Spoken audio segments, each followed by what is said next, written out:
এই দেখুন রাধাকৃষ্ণ মোটামুটি কিছুটা রেডি হয়েছে মুখোশের মডেল বা মুখোশের প্রসেসে। তাই কীভাবে আমি তৈরি করেছি সেটা তোমরাকে সবাইকে দেখাবো। এই ছবি প্রথমে তৈরি করার জন্য প্রথমে আকারটা তৈরি করতে হবে রাধাকৃষ্ণ, মানে মাটিতে একটা একরকম ডাইসই ধরুন, সে একরকম ডাইস খুব অল্প সময়ের মধ্যে করে ফেলতে হবে। তারপরে ওর পেছনে ব্যাকগ্রাউন্ড করব, যেরকম ডিজাইন করব সেই ডিজাইনটা করব। সেই জন্য দেখুন কীভাবে মাটিতে লাগিয়ে ওই ডিজাইন বা আকার তৈরি করছি কিনা। এরপরে নেক্সট কাজ হবে আপনার কাগজ লাগানো, আঠা দিয়ে কাগজ লাগাতে হবে, তবে তো মুখোশের প্রসেসটা তৈরি হবে। তার আগে সব কিছু রেডি করে ডাইসটা খুব সুন্দর করে পালিশ করে নিয়েছি। তারপর এর কাগজ লাগানোর পালা।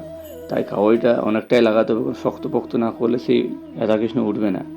তাই খুব সুন্দর করে এই ধরুন মাটির কাজ রেডি, ডাইস বানানো। এরপরে দেখুন কাগজ লাগা হয়ে গেছে এবং ব্যাকগ্রাউন্ডের যে পালিশ করানোর কাজটা কাপড় লাগিয়ে সব করে ফেলেছি।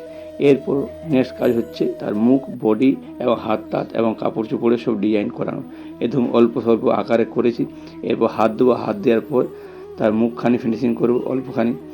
এরপর কাপড় লাগা হবে, কেন কাপড় ঘোলা না দিলে সে মুখোশের প্রসেসটা আসবে না। তো এইসব প্রসেস করলে ভাঙে না কখনো। এবং কাপড় লাগা রেডি হয়ে গেছে। কাপড় লাগার পর এবার নেক্সট কাজ হবে পালিশ করানো। পালিশ করার পর সবগুলো ডিটেলিং হবে, কাপড়ের ডিটেলিং হবে, চোখের ডিটেলিং হবে, হাতের ডিটেলিং, সব টোটাল জিনিসই ডিটেলিং কাজ হবে। এই ধরুন চোখ লাগানো হচ্ছে। ছবি কিন্তু খুব ছোট, খুবই ছোট, তাই তার জন্য অল্প খানোর সময় লাগছে, কেন ছোটো কাজের সময় লাগে। এই দেখুন সবটাই ফিনিশ হয়ে গেছে। মুখোশ এইভাবে হয়। এর পেছন থেকে মাটি কুড়ে দেবো বা কুড়ে বার করে দেবো।